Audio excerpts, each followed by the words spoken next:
வணக்கம். நான் உங்கள் லட்சுமி பாட்டி. இப்போ என்ன பண்ண போகிறேன்னாக்க, நாளைக்கு கோகுலாஷ்டமி. அதுக்கு பாட்டி கிருஷ்ணருக்கு என்னென்ன தேவையோ கொஞ்சம் கொஞ்சம் செய்ய போகிறேன். பாட்டியோட நிறையா செய்ய முடியாது, நிற்க முடியாது. அதனால் கொஞ்சம் கொஞ்சம் செஞ்சு பாட்டி என்னென்ன செய்கிறேன்றதை உங்களுக்கு சொல்கிறேன். பார்த்துட்டு நீங்களும் அதே மாதிரி செய்யுங்க. நீங்கள் கற்றுக்கிற மாதிரி சொல்கிறேன். பாட்டி எல்லாமே நிறுத்தி நிதானமாக என்னென்ன போடணும், என்னென்ன போடக்கூடாது அப்படின்னு சொல்கிறேன். சீடையில் வெடிக்கும்ட்டு எல்லாரும் பயங்க அமைச்சு வச்சுருக்குறாங்க. வெடிக்கவே வெடிக்காது. நீங்கள் அழகாக போடலாம். ஆனால் எல்லாமே சலிச்சு வச்சுக்கோங்க. ஏலக்காய் பொடியிலேருந்து ஏலக்காய் பொடி, சுக்கு எல்லாம் நுணுக்கி வச்சுருந்தீங்கன்னா அதையும் சலிச்சுக்கோங்க. மிளகுத்தூள் போட்டிங்கன்னா அதையும் சலிச்சுக்கோங்க. எல்லாம் சலித்து வச்சுக்கிட்டு இது பண்ணிங்கன்னா, மாவு பசங்கன்னா எதுவுமே வெடிக்காது. பயப்படாதுங்க. வெடிக்கணும்னு பயங்க அமைப்பாங்க. நிறைய காமிச்சு வச்சுருக்குறாங்க. அது வெடிக்கும்ட்டு வெடிக்காது. நம்ம கரெக்டான பொருள் போட்டோம்னா அது வெடிக்காது. நான் இப்போ பாட்டி பச்சரிசி ஏற்கனவே நான் ஊற வச்சு மாவு போய் மிஷினில் அரைச்சிட்டு வறுத்து அரைச்சி வச்சுருக்கிறேன். அந்த மாவில் தான் நான் இப்போ கோகுலாஷ்டமிக்கு பலகாரம் செய்ய போகிறேன். பாட்டி என்னென்ன செய்கிறேன்றதை உங்களுக்கு காமிக்கிறேன். ஓகேவா? வாங்க வீடியோக்குள்ளே பார்ப்போம். பாருங்கள், வெண்ணெய் கூட நேற்று தான் வெண்ணெய் செலுப்பினேன். பாட்டி கிருஷ்ண ஜெயந்திக்கு எல்லாம் பலகாரம் செய்யணுன்ட்டு, கிருஷ்ணருக்கு வெண்ணெய் ரொம்ப பிடிக்கும் இல்லையா? நேற்று தயிரில் இருந்து எடுத்து வச்ச ஆடையெல்லாம் எடுத்து வச்சதுலாம் கோகுலாஷ்டமிக்காக நான் என்ன பண்ணேன், அப்படியே வச்சுருந்தேன். அந்த அன்னைக்கு எடுத்துக்கலாம் வெண்ணெய் அப்படின்னு சொல்லிட்டு, பாட்டி கோகுலாஷ்டமிக்கு பலகாரம் செய்யும்போது அந்த அன்னைக்கு கிருஷ்ணருக்கும் கொஞ்சம் கொடுத்துட்டு நம்ம பலகாரத்துக்கும் யூஸ் பண்ணிக்கலான்ட்டு பாட்டி நேற்று தான் வெண்ணெய் சிலுப்புனேன். அந்த வெண்ணெயை தான் இப்போ நான் பலகாரத்துக்கெலாம் யூஸ் பண்ண போகிறேன். பாட்டி இப்போ பனவெல்லம் எடுத்து வச்சுருக்கிறேன். இனிப்பு சீடைக்கும் அவல் லட்டுக்கும் பனவெல்லம் ஒரு 1/2 கிலோ எடுத்துருக்கிறேன். 1/2 கிலோ வெல்லத்தை காய்ச்சி எடுத்து வச்சுக்கலாம். நம்ம எவ்வளோ ஸ்வீட் தேவையோ அவ்வளோ ஊற்றிக்கலாம்.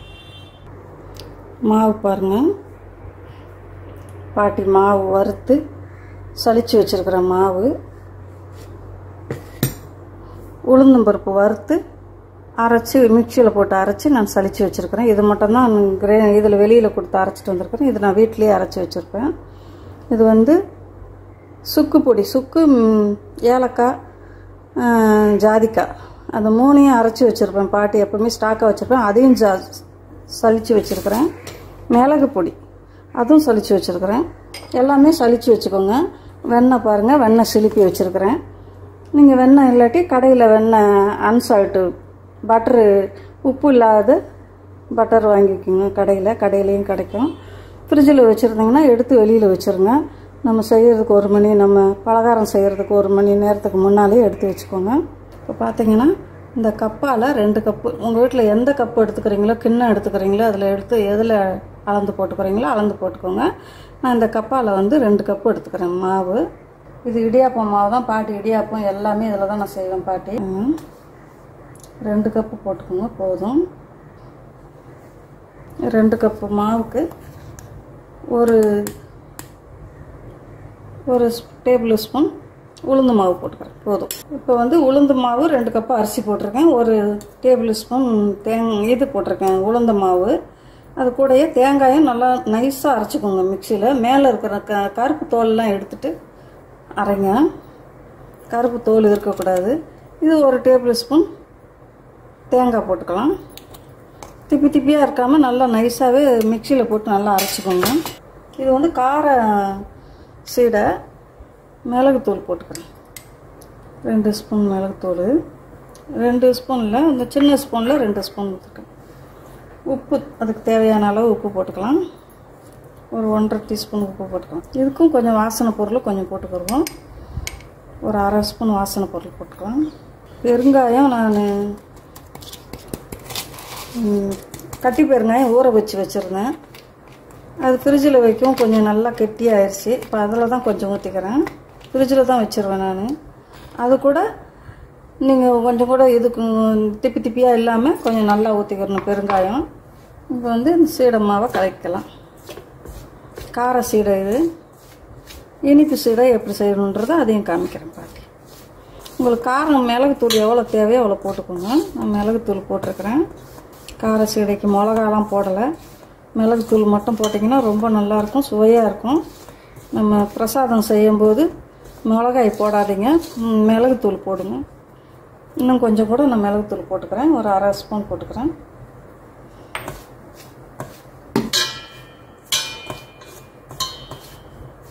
இது கூட பார்த்திங்கன்னா வெண்ணெய் கண்டிப்பாக போடணும். நீங்கள் 1 டேபிள் ஸ்பூன் வெண்ணெய் போட்டுக்கிறேன்.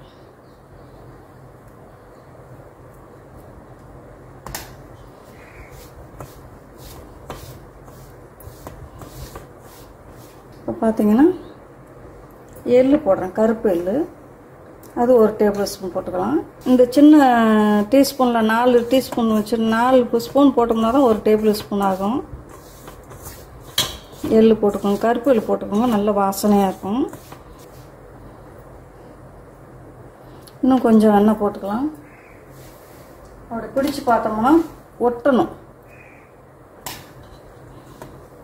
மாவு அந்த அளவு பார்த்துக்கோங்க, அப்போ தான் வந்து சீடை நல்லாயிருக்கும். வெண்ணெய் பத்தலைன்னா இன்னும் கொஞ்சம் போட்டுக்கோங்க. பாட்டி 1 டேபிள் ஸ்பூன் போட்டேன், பத்தலை. அதனால் மாவு நம்ம பிடிச்சோம்னா கொழுக்கட்டை மாதிரி பிடிக்கிறதுக்கு வரணும், அப்போ தான் சீடை நல்லாயிருக்கும். பார்த்திங்கன்னா அப்படியே நிற்கிது பார்த்திங்களா, இப்படி இருக்கணும், இப்படி இருக்கணும். நம்ம உடைச்சாதான் உடையணும் பாருங்க. இந்த மாதிரி பிடிச்சா அப்படியே ஒட்டிக்கிறணும் எல்லாமே, அந்த மாதிரி எடுத்துக்கோங்க. ஓகேவா? இந்த மாதிரி எடுத்துக்கிட்டிங்கன்னா கரெக்டான பதத்தில் இருக்குதுன்னு அர்த்தம். உங்களுக்கு திரும்ப காமிக்கிறேன், மறந்துடாதீங்க. இது பிடிச்சா எல்லாம் அப்படியே மாவு ஒன்று சேர்ந்து வரணும், கொழுக்கட்டை மாதிரி ஒன்று சேர்ந்து வரணும். ஓகேவா? உடைக்கணும், இப்படி உடைச்சிங்கன்னா உடஞ்சிடணும். இப்போ என்ன பண்ணுங்க, கொஞ்சம் கொஞ்சமாக தண்ணி ஊற்றி பிசையலாம். எல்லாம் தண்ணியும் உடனே கவுத்திடாதீங்க, கொஞ்சம் கொஞ்சமாக தண்ணி ஊற்றி அழகாக பிசைங்க, பிசைஞ்சிடுங்க. நல்லா பைண்டிங் ஆயிரும். ஏன்னா உளுந்து பவுட்ரு போட்டிருக்கோம் இல்லையா, உளுந்து மாவு போட்டிருக்கனால நீங்கள் பச்சை தண்ணியை ஊற்றி பிசையலாம். சுடு தண்ணி ஊற்றுனீங்கன்னா கொஞ்சம் நேரம் பொறுத்து என்ன ஆகும், ரொம்ப நாளைக்கு இருக்காது, 2 நாளைக்கு கூட இருக்காது, அப்படியே நவுத்து போயிடும். அதனால் சுடு தண்ணியில் பிசையாதீங்க, பச்சை தண்ணியில் தான் பிசையணும். பச்சை தண்ணியில் பிசைஞ்சு அதில் பொரிச்சோம்னா தான் எண்ணெயில் நல்லா மொறுன்னு நல்லாயிருக்கும். மாவெல்லாம் வறுத்துடுறோம் இல்லையா, அதனால் பச்சை தண்ணி தான் ஊற்றணும்.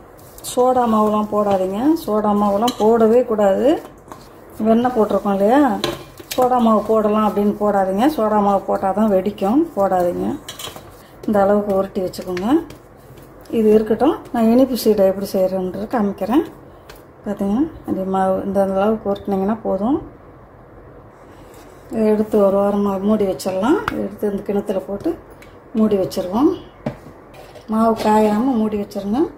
அதே மாதிரி 2 கப்பு இனிப்பு சீடை, கொஞ்சமாக உப்பு போட்டுக்கலாம், ஒரு சிட்டிகை உப்பு. தேங்காய் மட்டும் திப்பியாக இருக்கக்கூடாது, நல்லா கருப்பை எடுத்துட்டு நல்லா வெள்ளையாக இருக்கணும். இந்த ஏலக்காய், சுக்கு, ஜாதிக்காயெல்லாம் அரைச்சி ஜலிச்சு வச்சுருக்கோம் இல்லையா, அதையும் போட்டுக்கலாம். எள்ளு போட்டுக்கலாம், 1 டேபிள் ஸ்பூன் போட்டுக்கலாம் எள்ளு.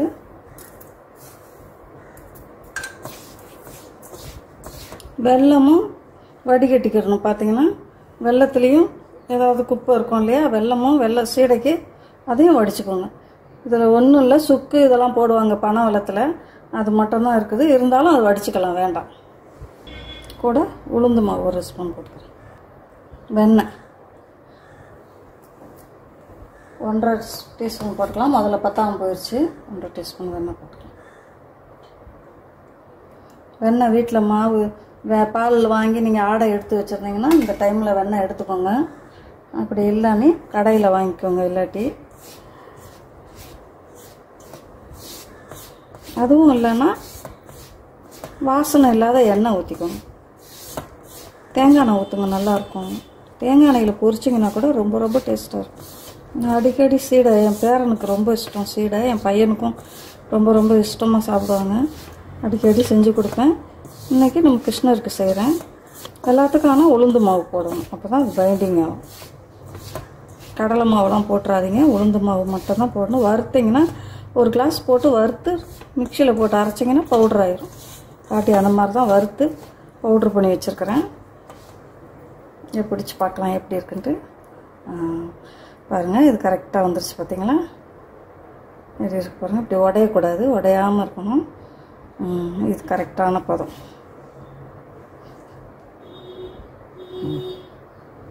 கரெக்டான பதமாக இருக்குது. இப்போ வந்து பாவு ஊற்றிக்கலாம். பாவு கொஞ்சம் லேசாக சுடுது.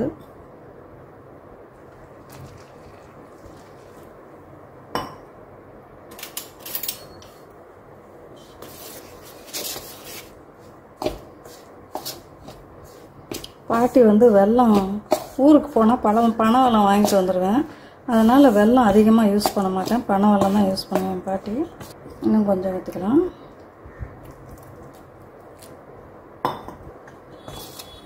மாவு பக்குவத்துக்கு வந்தால் நிறுத்திடுங்க.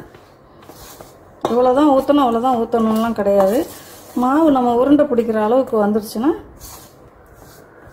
நீங்கள் நிறுத்திக்கோங்க. இப்போ கையில் பசையலாம். உருண்டை பிடிக்கிற பக்குவத்துக்கு வந்துடுச்சு. நான் இனிமேல் ஊற்ற மாட்டேன். பார்த்தீங்கன்னா கரெக்டாக வந்துடுச்சு பாருங்கள். இந்த பதத்துக்கு நல்லா உருட்டிக்கோங்க. அது மாதிரி உருட்டிக்கிட்டிங்கன்னா போதும். கையில் ஒட்டாமல் வரணும். இந்த பதத்துக்கிட்ட இதையும் மூடி வச்சிடலாம். பாட்டி உருட்டும் போது காமிக்கிறேன். பாட்டி பார்த்தீங்கன்னா இப்போ கொஞ்சம் மாவு எடுத்துக்கிறேன். அந்த மாவு எப்படி இப்படி முதல்ல இப்படி பிடிச்சிக்கோங்க. இப்படி பிடிச்சி மாவு ஒன்று சேர்த்துக்கோங்க. இப்படியே பிடிச்சி கூட நீங்கள் உருட்டி வைக்கலாம், ஒன்றும் பிரச்சனை இல்லை. இப்படியே கூட நீங்கள் உருட்டி வைக்கலாம், ஒன்றும் இல்லை. அப்படியே உருட்டி வைக்கலாம். இது கூட கொஞ்சம் மாவு போட்டுக்கோங்க. கீழே ஒன்றோட ஒன்று ஒட்டாது இருந்தாலும் போட்டுக்கலாம். இந்த மாதிரியே பிடிச்சி வச்சுக்கோங்க. உங்களுக்கு எந்த சைஸில் வேணுமோ அப்படி பிடிச்சிக்கோங்க. இப்படியே பிடிச்சிங்கனாலும் அழகாக வரும். கையில் உருட்டினீங்கனாலும் அழகாக வரும்.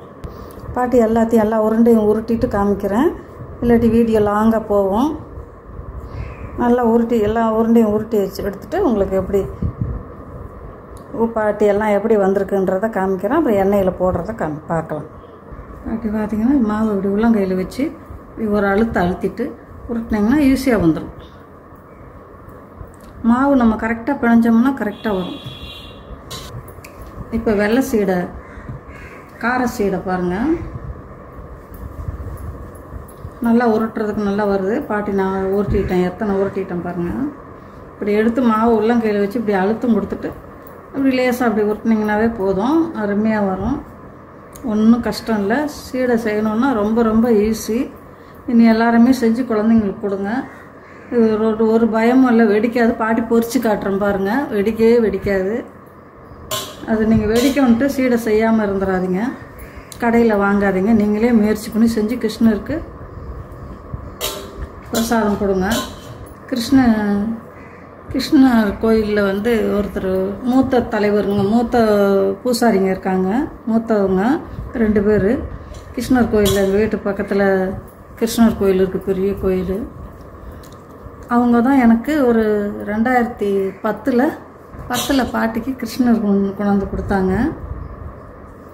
ஒரு விசேஷத்துக்கு அவங்கள அழைச்சிருந்தேன். அவங்க கொண்டு வந்து எனக்கு கிருஷ்ணர் கொடுத்தாங்க. அந்த கிருஷ்ணர் தான் வச்சுருக்கிறேன். அவங்கக்கிட்ட அடிக்கடி அவங்க வந்தாங்கன்னா அவங்கக்கிட்ட பேசும்போது அவங்க வந்து முதல்ல பார்க்க வரும்போதெல்லாம் என்ன பண்ணுவாங்கன்னா ஹரே ராமா ஹரே ராமான்னு தான் கூப்பிடுவாங்க. ஹரே கிருஷ்ணான்னு தான் கூப்பிடுவாங்க. என் பேரை சொல்லி கூப்பிட மாட்டாங்க. திரும்பி அவங்க ஹரே ராமானாக்கா நான் ஹரே கிருஷ்ணாங்க. அது மாதிரி அந்த மந்திரத்தையே நமக்கு மந்திரம் ஜபிக்கிறதுக்கு தெரியலனாக்கா ஹரே ராமா ஹரே ராமா ஹரே ஹரே ஹரே ஹரே கிருஷ்ணா ஹரே ஹரே ஹரே இது சொன்னீங்கன்னா கூட கிருஷ்ணர் சந்தோஷமாக ஏற்றுக்குவார். நான் அந்த மந்திரம் தான் சொல்லி கிருஷ்ணரை வணங்கும் போதெல்லாம் அந்த மந்திரம் தான் சொல்லுவேன். ஹரே கிருஷ்ணா ஹரே ஹரே ஹரே ராமா ஹரே ஹரே அதுதான் சொல்லுவேன். நான் வந்து படித்தது 3ஆம் கிளாஸ் தான். எனக்கு இந்த மந்திரம்லாம் சொல்கிறதுக்கு ரொம்ப ஆசை பாட்டிக்கு.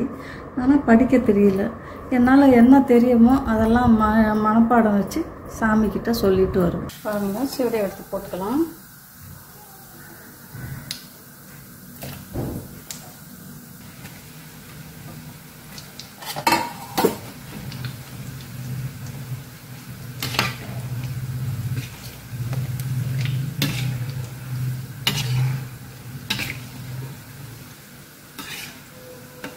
எல்லா சீடையும் பாட்டி போட்டுட்டேன், வேகட்டும், நல்லா வெந்து வரும். இது இனிப்பு சீடை.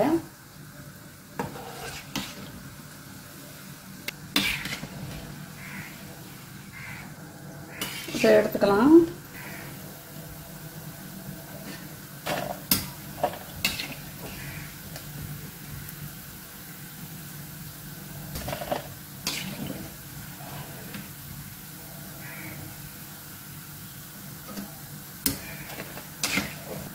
எல்லா சைடையும் எடுத்துட்டேன் பாட்டி.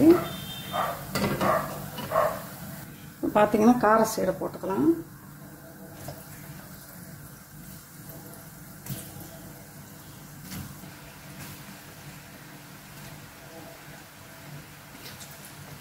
கொஞ்சம் தானே பாட்டி பண்ணியிருக்கிறேன், அதனால் எல்லாத்தையும் மொத்தமாக போட்டுக்கிறேன். கொஞ்சம் அப்படியே கிளறி விடுங்க.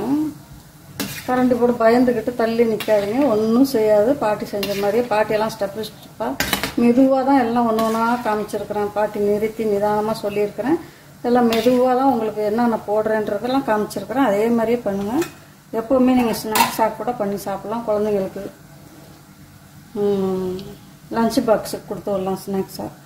இதெல்லாம் பயப்படாமல் செய்யுங்க, ஒன்றும் பிரச்சனை இல்லையா, நல்லா வரும்.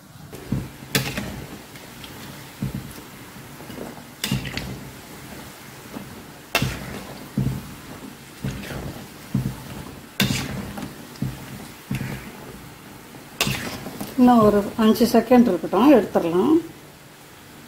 ஒரு 5 செகண்ட் இருக்கட்டும்.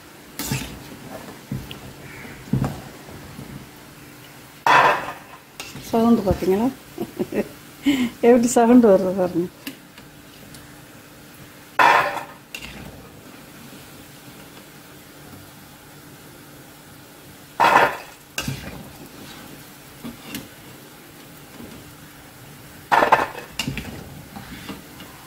பயப்படாமல் செய்யுங்க. இனிமேல் எந்த ஒரு பயமும் தேவை அவசியமே இல்லை. எல்லாரும் சீடை செய்யணுன்னா பயந்துட்டு கடையில் வாங்கிக்கிறாங்க. ஒரு பயமும் இல்லை. பாட்டி எப்படி சொல்லணும்னோ அதே மாதிரி செய்யுங்க. வெடிக்காது, ஒன்றும் செய்யாது. இப்போ பார்த்தீங்கன்னா ஏதாவது வெடிச்சிச்சா, எதுவுமே வெடிக்கலை.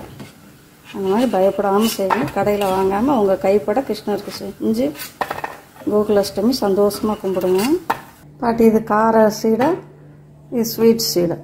ஸ்வீட் சீடை கொஞ்சம் ஒரு 2 தான் வெடிப்பு விட்டுச்சு. மீதியெல்லாம் வெடிப்பு விட்டுனா அதுவே உடஞ்சி எண்ணெயில் இருந்துச்சு. எதுவுமே வெடிக்கலாம் இல்லை. இந்த மாதிரி தான் வரும். வெல்லம் தேங்காயெல்லாம் போட்டிருக்கோம் இல்லையா, வெண்ணெய் இதெல்லாம் போட்டிருக்கிறதுனால இப்படி தான் வரும் ஸ்வீட்டு. இனிப்பு சீடை இந்த மாதிரி விரிசல் விடும். வெடிக்கலாம் செய்யாது, விரிசல் விட்டு ஒரு உடையும். வேறு ஒன்றும் செய்யாது. இப்படி தான் இருக்கும் இனிப்பு சீடை. இது கார சீடை. சூப்பராக பாட்டி செஞ்சுருக்கிறேன், ரொம்ப நல்லாயிருக்கும். பாட்டி இப்போ தட்டை வடை செய்ய போகிறேன். சீடை இனிப்பு சீடை கார சீடை செஞ்சுட்டேன் கோகுலாஷ்டமிக்கு. இப்போ தட்டை வடையும் அவல் லட்டும் செய்ய போகிறேன். பாட்டி எப்படி செய்கிறேன்றதை உங்களுக்கு காமிக்கிறேன்.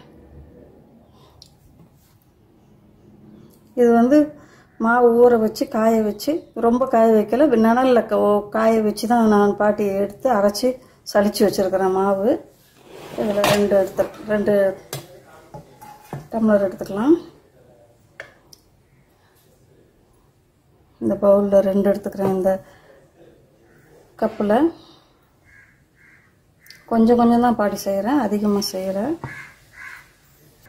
இதில் வந்து எள்ளு ஒரு டேபிள் ஸ்பூன் எள்ளு போட்டுக்கலாம்.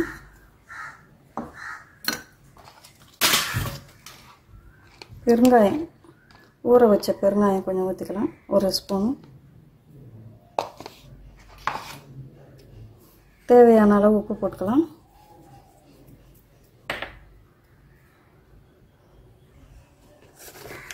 வெறும் மிளகாய் பொடி 1 ஸ்பூன் போட்டுக்கலாம்.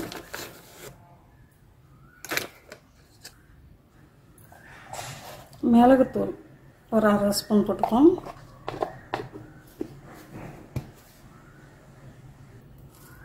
கருவேப்பிலை கொஞ்சம் போட்டுக்கலாம். பொடியாக கட் பண்ணி போட்டுக்கலாம் கருவேப்பிலையை.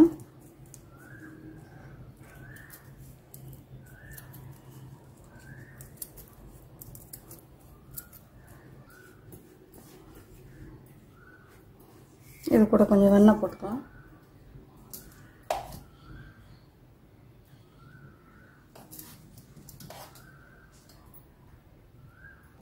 கடலைப்பருப்பு ஊற வச்சுருக்கேன் பாருங்கள், அது ஒரு 2 டேபிள் ஸ்பூன் போட்டுக்கலாம்.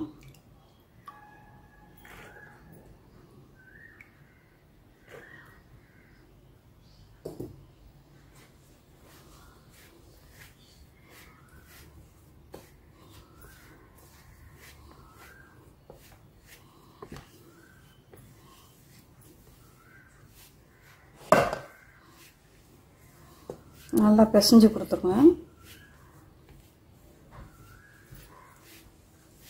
எல்லாம் உப்பு கடலைப்பருப்பு எல்லாம் கலந்து வரட்டும். நீங்கள் பச்சை மிளகா கொஞ்சம் சீரகம் இதெல்லாம் போட்டு அரைச்சி போடுறா இருந்தால் போட்டுக்கோங்க. அப்புறம் காஞ்ச மிளகாயும் கொஞ்சம் சீரகமும் அரைச்சி போடுறதுனாலும் போட்டுக்கோங்க. நல்லா வாசனையாக நல்லாயிருக்கும்.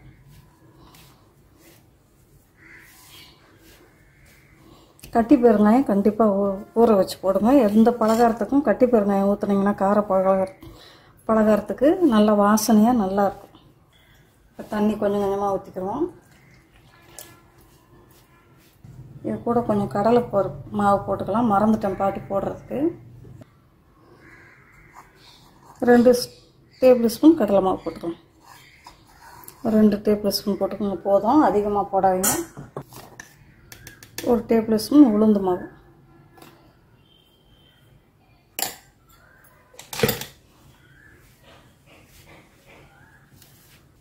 தண்ணி நிறைய ஊற்றி பிணைஞ்சிடக்கூடாது, தொளிச்சு தான் செய்யணும். பாருங்க, இந்த அளவுக்கு பிசைஞ்சுக்கோங்க. பொட்டுக்கடலை மாவு போடாதீங்க, போட்டிங்கன்னா எண்ணெய் ரொம்ப குடிக்கும். அதுக்கு தான் கடலை மாவு போடுறது. ஒருத்தர் கடலை மாவு போட்டாக்க பொட்டுக்கடலை மாவு தான் போடுவாங்க. கடலைப்பருப்பு போட்டால் பொட்டுக்கடலை மாவு போடுவாங்க. அப்போ போட்டிங்கன்னா எண்ணெய் குடிக்கும். கடலை மாவு போட்டிங்கன்னா நல்லா மொறுன்னு நல்லா வரும். அதனால தான் பாட்டி கடலை மாவு போடுவேன். இப்போ இது கொஞ்சம் நேரம் வச்சுருந்து தட்டை எப்படி திரட்டலான்றதை காமிக்கிறேன். பாருங்கள், இந்த மாதிரி ஒரு உருண்டை எடுத்துக்கோங்க. இந்த மாதிரி ஒரு பாலித்தீன் பேப்பர் எடுத்து வச்சுக்கோங்க.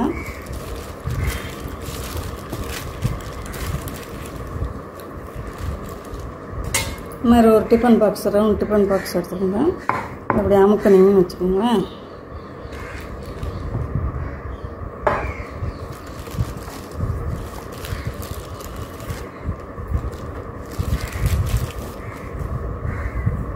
ஒவ்வொரு உருண்டையாக அப்படி எடுத்து உருட்டி வச்சுக்கோங்க. கரெக்டாக ஒரே மாதிரி உருட்டுங்க.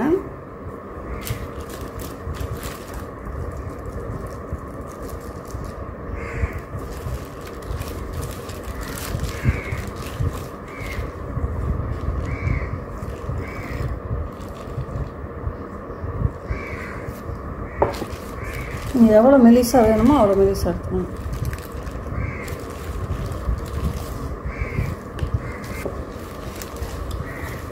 எல்லாமே ரொம்ப ஈஸியாக செஞ்சிடலாம். ஒன்றும் ரொம்ப மொத்தமாகவும் இல்லை. பார்த்திங்கன்னா இந்த அளவுக்கு தான் செஞ்சுருக்கோம் பாட்டி. இந்த அளவுக்கு தான் வச்சுருங்க. ரொம்ப மொத்தமாக அந்த மாதிரி எல்லா தட்டை வடையும் ரொம்ப மொத்தமாக செய்யக்கூடாது, சரியாக வேகாது. நல்லா கொஞ்சம் மெதுவாக சன்னமாக எடுத்துக்கிட்டிங்கன்னா ரொம்ப நல்லாயிருக்கும். நான் எல்லா தட்டை வடையும் திரட்டிட்டு காமிக்கிறேன். பார்த்திங்கன்னா எண்ணெய் காஞ்சிடுச்சு. இப்போ தட்டை ஒன்று ஒன்றா எடுத்து போட்டுக்கலாம். பாருங்கள், அதுவே மேலே வரும். ஒன்று ஒன்றா மேலே வருது பார்த்தீங்களா?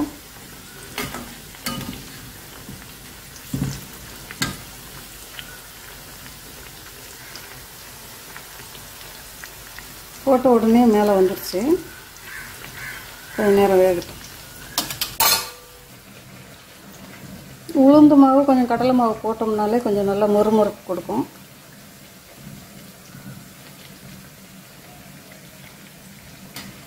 அந்த 2 மாவு போட்டிங்கனாவே போதும்.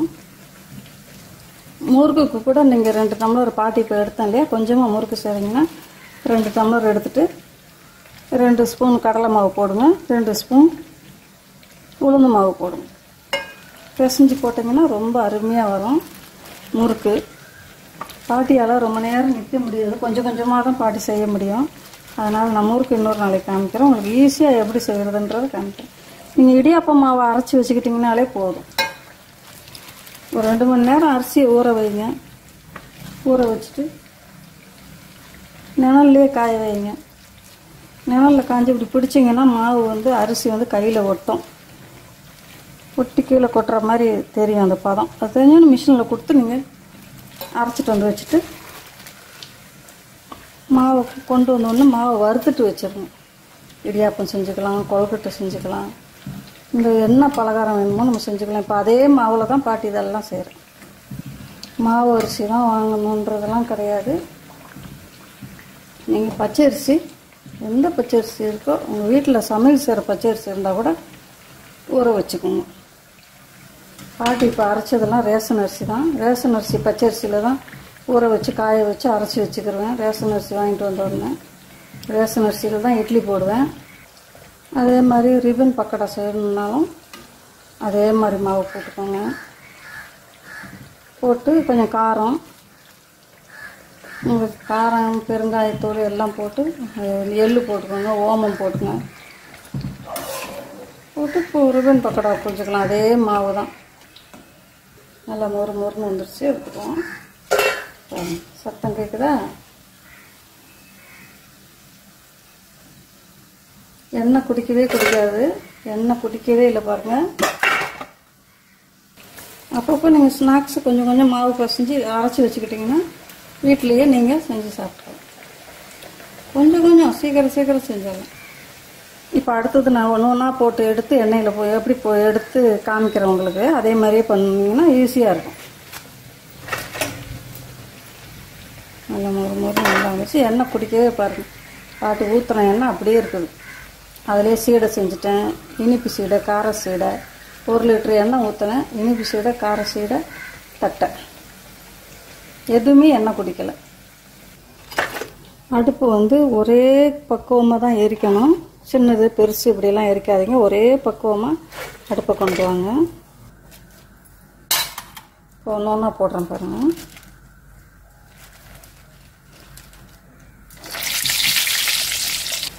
உங்களுக்கு ஃபாஸ்ட்டாக வரோன்னா ஃபாஸ்ட்டாக போடுங்க. பாட்டி கொஞ்சம் பொறுமையாக தான் போடுவேன். அது கரெக்டாக வெந்துடும். நம்ம எண்ணெயில் வேலை செய்யணும்னா பக்குவமாக நிதானமாக தான் செய்யணும். அவசரப்படக்கூடாது. நம்ம ஒண்டி தான் பண்ணுறோம். நான் மட்டும்தான் செய்கிறேன் கிச்சனில். யாராவது ஹெல்ப் பண்ணால் கூட பாட்டிக்கு பிடிக்காது. பாட்டியே தான் எல்லாம் பண்ணிக்கிறேன். நான் ஒன்று சொல்லுவேன், அவங்க ஒன்று சொல்லுவாங்க. அதனால் எனக்கு சமைக்கும்போது யாரும் டிஸ்டர்ப் பண்ணக்கூடாது. குழந்தைங்க எல்லாம் நோய் நொடி இல்லாமல் நல்லபடியாக குழந்தைங்கள்லாம் வளரணும். கிருஷ்ணா நல்ல தைரியமும், குழந்தைங்களுக்கு நல்ல தைரியத்தை கொடுக்கணும், நல்ல படிப்பு கொடுக்கணும்.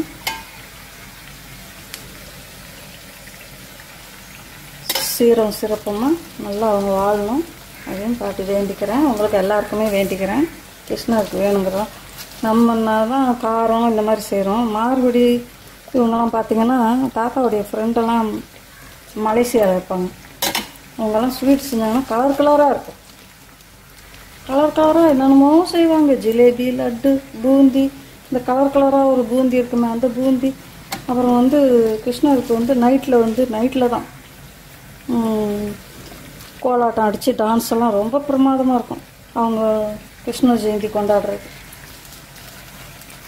கோலாட்டம் அடிப்பாங்க. ரொம்ப ரொம்ப சந்தோஷமாக இருப்பாங்க. எல்லாத்தையும் போட்டேன் பாட்டி ஒன்றா. அப்புறம் அந்த நைட்டு வந்து பிரசாதம் வந்து நம்ம ரவை இருக்குது இல்லையா, ரவையை வந்து கலர்லாம் போடாமல் நிறைய நெய் ஊற்றி நல்லா வறுத்துட்டு நெய் ஊற்றி பால் ஊற்றி முந்திரி பருப்பு திராட்சையெல்லாம் நல்லா நிறைய போட்டு அந்த உப்புமா பண்ணுவாங்க. அந்த பிரசாதம், அது பிரசாதம், உப்புமா கிடையாது, பிரசாதம். அது பண்ணி இலையில் கொடுப்பாங்க. ஒன்று ஒன்றா ரொம்ப வித்தியாசமாக இருக்கும் அவங்க செய்யறது. கிருஷ்ணரை பற்றி நினச்சோம்னா கிருஷ்ணர் பாட்டெல்லாம் கொஞ்சம் கொஞ்சம் பாட்டுக்கு வருது. பாடினோம்னா காப்பி ரைட்னு ஏதாவது பண்ணிடுவாங்களோன்றது. சும்மா பாட்டியோட குரல் என்ன குரல், அந்த குரலில் பாடினா கூட இது காப்பி ரைட்டுன்றாங்க. பாட்டி கிருஷ்ணரை பற்றி ஏதோ ஒரு 2 வரியாவது பாடணும்னு ஆசையாக இருக்குது. என்ன பண்ணுறது, சரியாக பாட்டி மறந்துட்டேன். பாட்டு சாமி பாட்டெலாம் கொஞ்சம் கொஞ்சமாக பாடுவேன். அப்புறம் இன்னொரு பாட்டு பாடுவேன் அடிக்கடி என் பேரனுங்களுக்கு சின்ன சின்ன பாட்டு. குறை ஒன்றும் இல்லை மலை நோக்கி கண்ணா, குறை ஒன்றும் இல்லை கண்ணா, குறை ஒன்றும் இல்லை ஓ பிருந்தா. ஏதோ பாடணும்னு தோணுச்சு, பாடிட்டேன். காப்பிரைட் எதுவும் பண்ணாமல் இருந்தால் சரி. பாட்டு எப்போவுமே சமைக்கும்போது ஒரு சின்ன சின்ன பாட்டு பாடுவேன். என் பேரன் அங்கேருந்து பேரன் வீட்டில் இருந்தாலும் சொல்லுவான், பாட்டி அழுகாதீங்க, பாட்டி அழுகாதீங்க, பாட்டி பாட்டி குரலே அப்படித்தாண்டா, எப்படி அழுவேன்? என்ன பண்ணுறது, கடவுள் எனக்கு அந்த குரலை தான் கொடுத்துருக்காரு, அதை தான் நான் பேச முடியும்.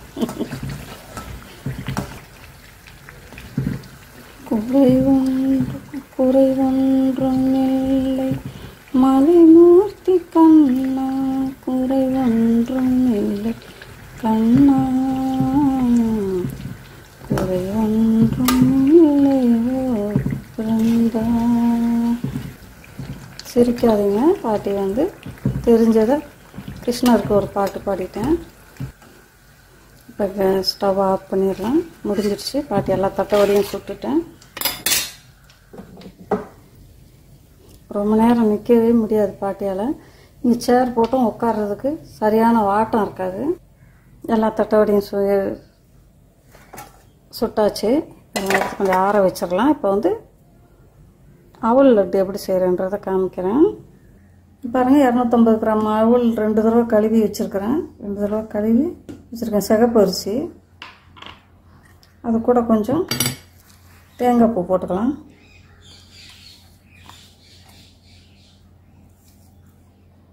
தேங்காய் பூ வந்து வெள்ளை கருப்பெல்லாம் நீக்கிருங்க.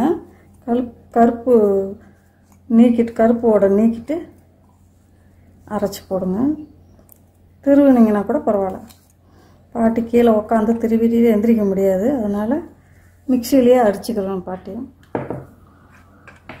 கொஞ்சம் முந்திரி பருப்பும் கொஞ்சம் தேங்காயும் நெய்யில் வறுத்து வச்சுருக்கிறேன், அதையும் போட்டுக்கலாம்.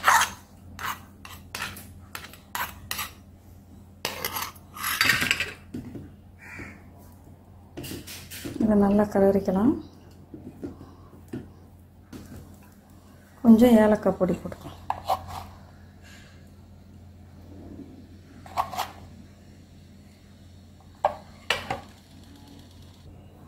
பார்த்திங்கன்னா வெள்ளைப்பாவு காய்ச்சி வச்சுருக்கிறேன், கருப்பட்டி. அது தேவையான அளவு ஊற்றிக்கலாம்.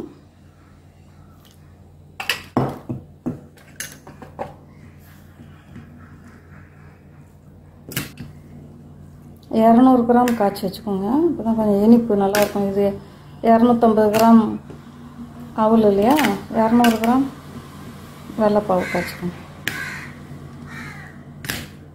கருப்பட்டி பாவு காய்ச்சி வச்சுருக்கேன். பாட்டு இன்னும் கொஞ்சம் ஊற்றிக்கலாம்.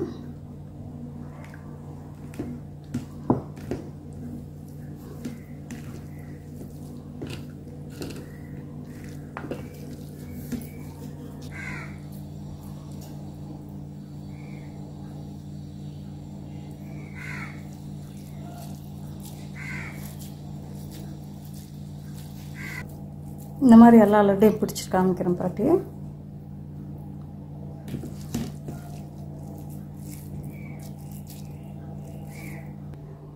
இப்போ நம்ம கிருஷ்ணருக்கு எல்லாம் கொண்டு போய் வச்சிடலாம்.